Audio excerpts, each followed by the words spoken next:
নমস্কার। আজকে সূর্যগ্রহ ট্রানজিট নিয়ে আলোচনা করব। সূর্যগ্রহ এই মুহূর্তে বসে আছে কন্যা রাশিতে। কারণ আমরা জানি সূর্যগ্রহ প্রত্যেক মাসেই তার কিন্তু রাশি পরিবর্তন করে, এই মাসেও কিন্তু সেটাই পরিবর্তন হবে। সূর্য এই মুহূর্তে কন্যা রাশিতে বসে আছে 17ই অক্টোবর। 17ই অক্টোবর সূর্যা তুলা রাশিতে প্রবেশ করবে। সূর্য তুলা রাশি কিন্তু নিচস্থ হয়ে যায়। তাহলে নিচস্থ লেগে সব রাশির ক্ষেত্রে নেগেটিভ এফেক্ট দেবে? কখনোই না। এই যে সূর্য তুলা রাশিতে প্রবেশ করা আগামী এক মাস আপনার ক্ষেত্রে কি প্রভাব বিস্তার করবে? এর সাথে সাথে 18 অক্টোবর কিন্তু ধনতেরাস রয়েছে। 18 অক্টোবর ধনতেরাস রয়েছে। সুতরাং সূর্যের এই যে রাশি পরিবর্তন আপনার রাশির ক্ষেত্রে, কেন কোনো গ্রহ বা সূর্য গ্রহ বা যে কোনো গ্রহ তার যখন রাশি চেঞ্জ হয় বা নক্ষত্র চেঞ্জ হয় 12টা রাশির ক্ষেত্রেই তার প্রভাব বিস্তার করে। সেটা সূর্য হচ্ছে আমাদের সমস্ত গ্রহের রাজা। সে যখন তার নিচস্থ হচ্ছে, তুলা রাশি সূর্য নিচস্থ হচ্ছে, তাহলে কি প্রভাব বিস্তার? তাহলে কি সব রাশির ক্ষেত্রে খারাপ প্রভাব করবে? কখনোই না। তার জন্য কি করতে হবে? এই রাশির এফেক্টটা বা রাশির এই যে সূর্যের ট্রানজিটটা আপনাকে শুনতে হবে। সুতরাং চলুন একটু জেনে নিই কোন কোন রাশির ক্ষেত্রে কিরকম প্রভাব বিস্তার করছে। প্রথমে বলি আপনাকে, সূর্য হচ্ছে আত্মার কারক গ্রহ। সূর্য হচ্ছে আপনার সফলতার কারক গ্রহ। সূর্য হচ্ছে আপনার মানে সম্মানের কারক গ্রহ। সূর্য হচ্ছে আপনার যোগাযোগের কারক গ্রহ। সুতরাং সূর্য হচ্ছে ডেভেলপিং। সূর্য হচ্ছে পিতার কারক গ্রহ। এইগুলো হচ্ছে সূর্য। অর্থাৎ সূর্য যদি আপনার বা সান যদি বা রবি যদি আপনার চারটে ভালো থাকে, তাহলে কিন্তু আপনার এফেক্টটা কিন্তু যথেষ্ট পজিটিভ দেবে। যদি আপনার নেগেটিভ থাকে বা আপনার হাতের নেগেটিভ থাকে, তাহলে কি এফেক্ট দেবে সেটার জন্য কিন্তু আপনার এই ট্রানজিট শুনতে হবে। তাহলে চলুন আপনার রাশির ক্ষেত্রে কি প্রভাব দিচ্ছে। মেষ রাশি।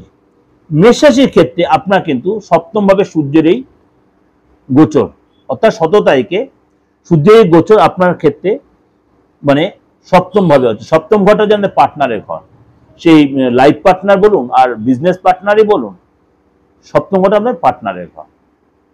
সুতরাং এই ঘরে সূর্যের গোচর আপনার জন্য কি প্রভাব বিস্তার করবে, এছাড়া কিন্তু আপনার মানে কিছু যে জায়গায় আপনার একটু সতর্কতা অবলম্বন করতে হবে। বিশেষ করে আপনি যদি অবিবাহিত, আপনার যে বিয়ের যোগাযোগ আসে, অবশ্যই যাচাই করে নেবেন। ভুল কোনো যোগাযোগ, ভুল কোনো সম্পর্ক, ভুল কোনো জায়গায় বিয়ে হয়ে যেতে পারে, যেটা আপনি ভাবলেন পরে গিয়ে আপনি অনুশোচনা করতে হয়, এরকম কিন্তু ঘটনা ঘটতে হবে। Be careful. বা আপনি পার্টনারশিপ ব্যবসা করার চিন্তা ভাবনা করছেন, পার্টনারটা ভুল চুজিং হয়ে যেতে পারে। ভুল পার্টনার, বিয়ে করুন, ব্যবসার ক্ষেত্রে বলুন বা যে কোনো ক্ষেত্রেই, বা কাউকে আপনি টাকা ধার দিচ্ছেন, এটা সতর্ক হতে হবে। রিলেশনের ক্ষেত্রে কোনো রিলেশনে জড়ালেন, সেটা সতর্ক হতে হবে। এই সময় কিন্তু আপনার বিবাহিত জীবনে যদি আপনি বিবাহিত হয়ে থাকেন, একটু টেনশন আনবে, চিড়চিড়া মেজাজ হবে, পার্টনার সাথে ভুল বোঝাবুঝি হতে, সন্দেহের বাতাবরণ তৈরি হতে পারে, পার্টনার শরীরটা নিয়ে ডিস্টার্ব হতে, আপনার নিজের শরীরে ডিস্টার্ব হতে পারে, জীবন সাথীর সাথে আপনার একটা টক্কর লাগবে, অহংকারে জায়গা তৈরি হতে পারে, ঔদ্ধত্য হতে পারে, কেউ কাউকে যেন একটা মানে টিপ্পনি কাটবেন, সন্দেহ করবেন, এরকম একটা জায়গা তৈরি হতে হবে। বি কেয়ারফুল মেষ রাশির লোকেরা। আপনার কথাবার্তার মধ্যে একটা অহংকার, অহংবোধ আসবে, তার জন্য কিন্তু লোকের সাথে আপনার মিসআন্ডারস্ট্যান্ডিং, ডিস্টেন্স তৈরি হতে পারে, বিশেষ করে আপনার পার্টনারের সাথে বা অপোজিট সেক্সের সাথে। এবং আপনার ব্যবসায়িক ব্যাপারে কিন্তু আপনার অনেক বেশি দৌড়ঝাঁপ করতে হবে।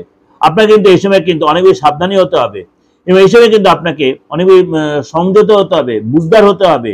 তাড়াহুড়া করবেন না, কোনো জায়গায় ইনভেস্ট করতে অবশ্যই বুঝে শুনে করবেন, না লস হয়ে যেতে পারে। কিন্তু হয়তো কাউকে আপনি চেক দিচ্ছেন বা অনলাইন কোনো ট্রানজাকশন করছেন, অবশ্যই দেখে নেবেন যে আপনি কোথায় ট্রানজাকশন দেখালে আপনি অন্য কোনো অ্যাকাউন্টে টাকাটা পাঠিয়ে দেন, টাকাটা লস হয়ে গেল। বা আপনি বিনা কারণে চেক দিয়েছেন কাউকে, চেকটা দিয়েছেন বিনা কারণে, চেকটা দিয়েছেন বিনা কারণে, চেকটা বাউন্স হয়ে গেছে, আপনি হয়তো জানতে আপনার অ্যাকাউন্টে টাকা নেই, বিনা কারণে আপনি অপমানিত হয়ে গেলেন, হতে পারে। সবচেয়ে বড় কথা, শরীর নিয়ে সচেতন হবেন, বিবাহিত লাইফে রিলেশন নিয়ে সচেতন হবেন, এবং আপনাকে কোনো কারণে সন্দেহ বা এরকম জায়গাটা তৈরি হতে পারে, আপনার সন্দেহ করতে আপনার পার্টনার, লাইফ পার্টনার বা আপনার বিজনেস পার্টনার, এই জায়গাগুলো আপনার সতর্ক থাকতে। এবং রাস্তায়, ঘরে, ফ্যামিলিতে কথাবার্তা বলতে সাবধান, ঔদ্ধত্য অহংকার ত্যাগ করতে হবে। মাথা গরম হতে, মাথায় না গরম, অবশ্যই প্রেশার, সুগার, এগুলো বিশেষ করে প্রেশারটা কন্ট্রোলে রাখবেন। এবং অবশ্যই যদি সেরকম প্রবলেম, অবশ্যই ডাক্তারি চেক আপের মধ্যে থাকবে। রিলেশনের জায়গাটা কিন্তু মজবুত করার জন্য আপনাকে অনেক ধীর স্থির হতে হবে, আপনাকে অনেক সংযত হবে, এবং আপনাকে সহ্যশীল হতে হবে, এই জন্য মেনটেন করতে হবে।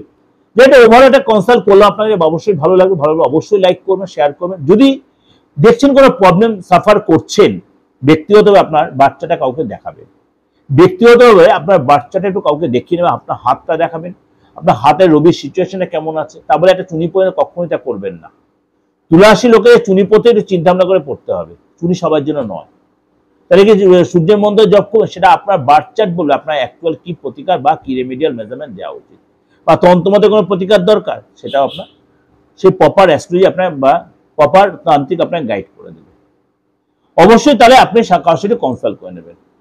আর যাদের ডেট অফ বার্থ নাই, আপনার রাশিটা হয়তো কারোর থেকে আপনি জেনেছেন, তাও আপনি কারোর সাথে আপনার হাতটা দিকে ফেসটা রিড করে আপনি এই প্রপার প্রতিকারটা করবেন। কিন্তু সামনে যে দীপাবলি রয়েছে, ধনতেরাস রয়েছে, কালী পূজা রয়েছে, আপনারা কিন্তু এই সময় যে কোনো কাজের জন্য, যে কোনো প্রতিকারের জন্য দেশে বিদেশে যে কোনো জায়গা থেকে, যে কোনো ধর্মের, কেন অনেকের মধ্যে আমার প্রতিদিন 5-7টা ফোন হয়, দাদা আমি ধর্ম চেঞ্জ করবো, আমি এই ধর্মের লোক, আমি এই ধর্মের লোকের রিলেশন, কোনো অসুবিধা নেই।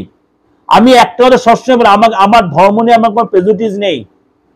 আমি সকল ধর্ম সমন্বয় করে বারবার আপনাদের মিডিয়াতে বসে বলছি, সকল ধর্ম সমন্বয়ের দেশ এই ভারতবর্ষ।